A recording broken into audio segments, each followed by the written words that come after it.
E aí pessoal, tudo bem?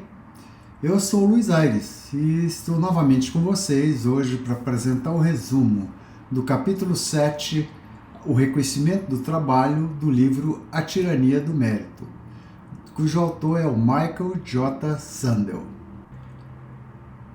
No período 1945 até 1970, se você tivesse um diploma de nível médio, seria suficiente para que você pudesse ter um bom emprego e sustentar sua família.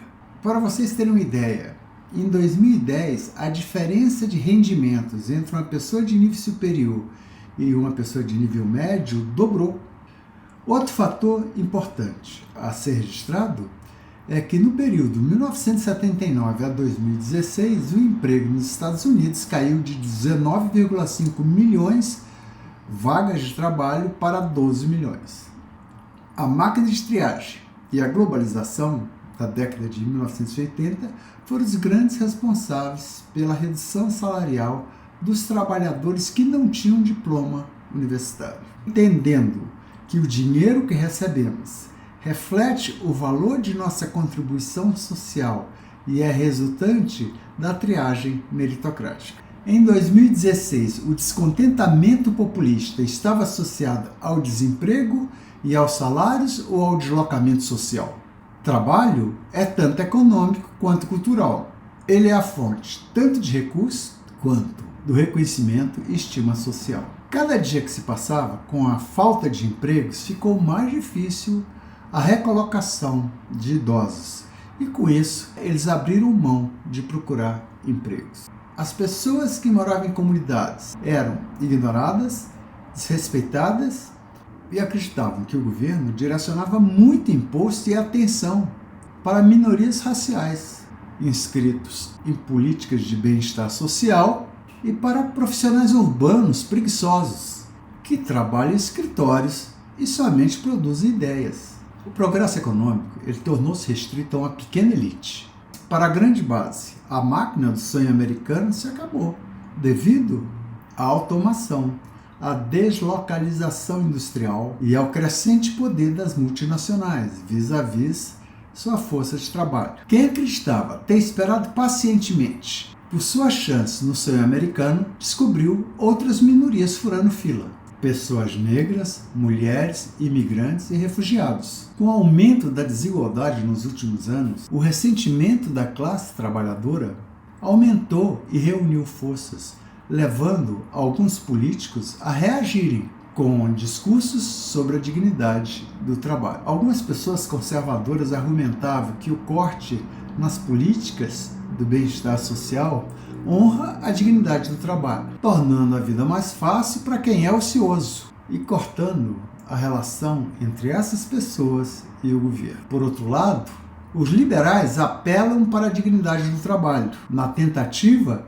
de impulsionar o poder de compra das pessoas trabalhadoras, aumentando o salário mínimo, oferecendo políticas de saúde, licença-família e cuidados infantis, além de proporcionar incentivo fiscal para famílias de baixa renda.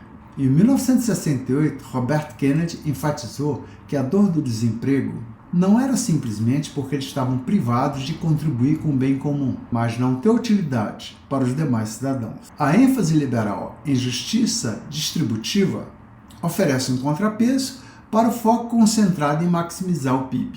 Isso surgiu da convicção de que uma sociedade justa, além de aumentar o nível de prosperidade geral, também busca uma distribuição justa de renda.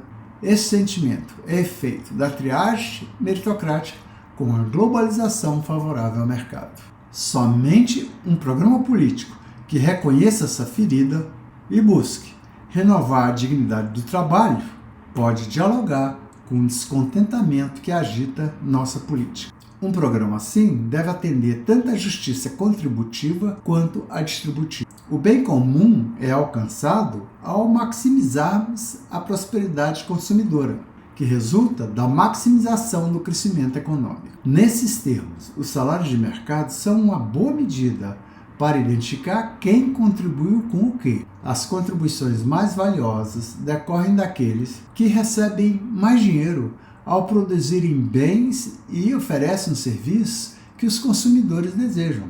Existe uma segunda abordagem, que é a concepção cívica, acerca de como fazer uma sociedade justa e boa funcionar. Uma que cultive a virtude cívica e nos possibilite raciocinar juntos sobre propósitos dignos de nossa sociedade política. Vis-à-vis, Frank Knight e Martin Luther King acreditavam que sejam nossas contribuições para o bem comum. Para Hegel, o mercado de trabalho era um sistema de reconhecimento. Remunera o trabalho com salário e reconhece publicamente o trabalho de cada pessoa como uma contribuição para o bem comum. A necessidade humana fundamental é ser necessária para as pessoas com quem compartilhamos uma vida em comum.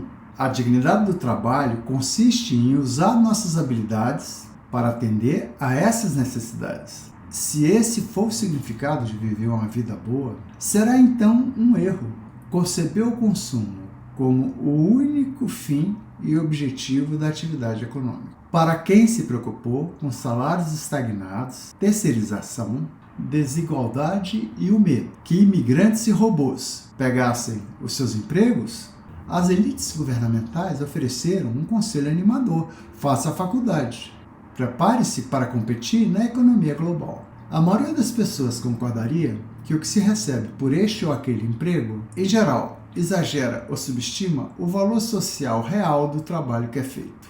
Em uma sociedade de mercado, é difícil não cairmos na tendência de confundir o dinheiro que recebemos com o valor da nossa contribuição para o bem comum. Ao invés de forçar o corte dos impostos corporativos e o do livre comércio, sem restrições, na esperança de impulsionar o PIB, republicanos deveriam se concentrar em políticas que possibilitassem o emprego, que remunerasse bem aos trabalhadores, o suficiente para sustentar uma família e uma comunidade que fosse forte.